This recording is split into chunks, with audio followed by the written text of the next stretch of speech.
ಹೊಕ್ಕುತ ಬಳಲಿಸಿದೊಡೆ ಹಿಂದಿಕ್ಕಿ ಕೊಂಬವರಾರು ಹಗೆವನ ಸಿಕ್ಕಿದುರಗವ ಸೆಳವನಾವನು ಗರುಡ ತುಂಡದಲ್ಲಿ ಎಕ್ಕ ತುಳದಲ್ಲಿ ವೈರಿಪಾತನನು ಒಕ್ಕಲಿಕ್ಕುವೆನರಸ ನಿನ್ನೀ ಚುಕ್ಕಿಗಳ ಚಾಪಲವ ಕೇಳದಿರು ಎಂದನ ಕರ್ಣ.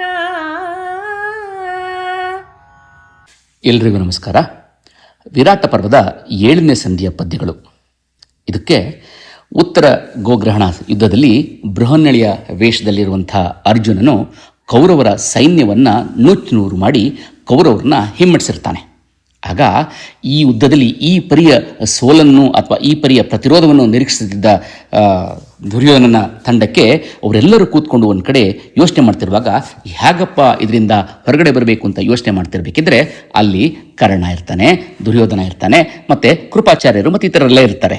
ಆಗ ಕರ್ಣ ಏನು ಹೇಳ್ತಾನೆ ಅಂತ ಹೇಳಿದ್ರೆ, ಯಾರಿಲ್ಲದೆ ಇದ್ರೇನಂತೆ, ನಾನಿದ್ದೀನಲ್ಲ, ನನ್ನಂಥ ವೀರಶೂರ ಇರಬೇಕಿದ್ರೆ ಯಾತಕ್ಕೆ ನೀವು ಭಯ ಪಡ್ತೀರಿ, ನಾನು ನಿಮ್ಮನ್ನೆಲ್ಲ ರಕ್ಷಿಸ್ತೀನಿ ಅಂತ ಒಂದು ರೀತಿಯ ಅತಿಯಾದ ಆತ್ಮವಿಶ್ವಾಸ ಅಥವಾ ದುರಹಂಕಾರದ ಪ್ರತ್ಯುತ್ತರಗಳನ್ನು ಕೇಳಿದಾಗ ಅದನ್ನು ಕುಮಾರವ್ಯಾಸ ಹೇಗೆ ಎಷ್ಟು ಚೆನ್ನಾಗಿ ಮನೋಜ್ಞವಾಗಿ ವಿವರಿಸಿದ್ದಾನೆ ಅನ್ನೋದನ್ನು ಈ 7ನೇ ಪದ್ಯದಲ್ಲಿ ನೋಡೋಣ.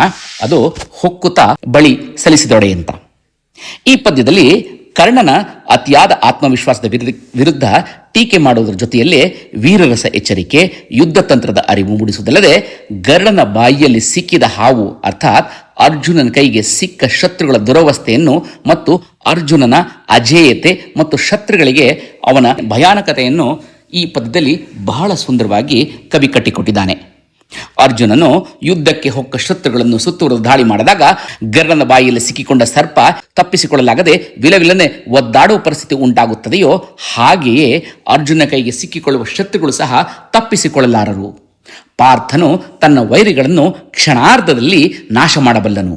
ಹಾಗಾಗಿ ಎಲೆ ರಾಜನೇ, ನನ್ನ ಪರಾಕ್ರಮದಿಂದ ಅರ್ಜುನನ್ನು ಸೋಲಿಸುತ್ತೇನೆ ಎನ್ನುವ ಕರ್ಣನ ಈ ಅತಿಯಾದ ವಿಶ್ವಾಸದ ಮಾತುಗಳು ಅಥವಾ ಅಹಂಕಾರದ ಮಾತುಗಳನ್ನು ನೀನು ದಯವಿಟ್ಟು ನಂಬಬೇಡ ಎಂಬ ಕಿವಿ ಮಾತನ್ನು ಹೇಳುವ ಮೂಲಕ ಕೃಪಾಚಾರ್ಯರು ದುರ್ಯೋಧನನ್ನು ಎಚ್ಚರಿಸುತ್ತಾರೆ.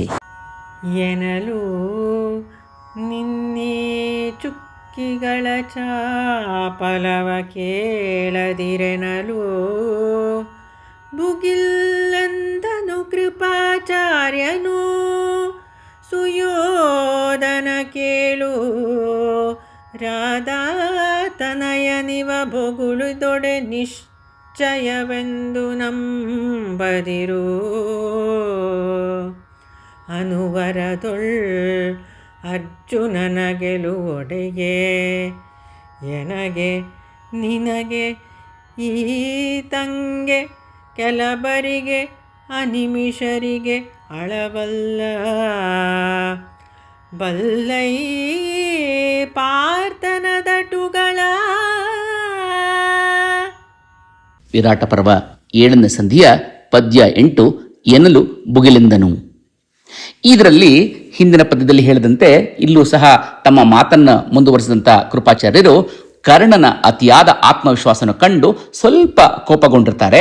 ಹಾಗಾವಾಗ ಸುಯೋಧನಿಗೆ ಹೇಳ್ತಾರೆ, ಅಯ್ಯ ಸುಯೋಧನನೇ, ಈ ರಾಧೇಯನಾದ ಕರ್ಣನು ಹೇಳಿದ ಮಾತುಗಳನ್ನ ನೀನು ಕೇಳಿ ಒಮ್ಮೆಲೆ ನೀನು ಹೆಮ್ಮೆಯಿಂದ ಬೀಗಬೇಡ.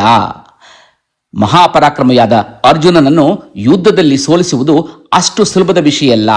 ಅವನ ಬಲ ಮತ್ತು ಪರಾಕ್ರಮ, ಯುದ್ಧ ತಂತ್ರಗಳು ಇಲ್ಲಿ ಇರುವಂಥ ಎಲ್ಲರಿಗೂ ಅರ್ಥಾತ್ ನನಗೂ ನಿನಗೂ ಎಲ್ಲರಿಗೂ ತಿಳಿದಿರುವಂತಹ ಇದು ವಿಷಯ ಇದೆ.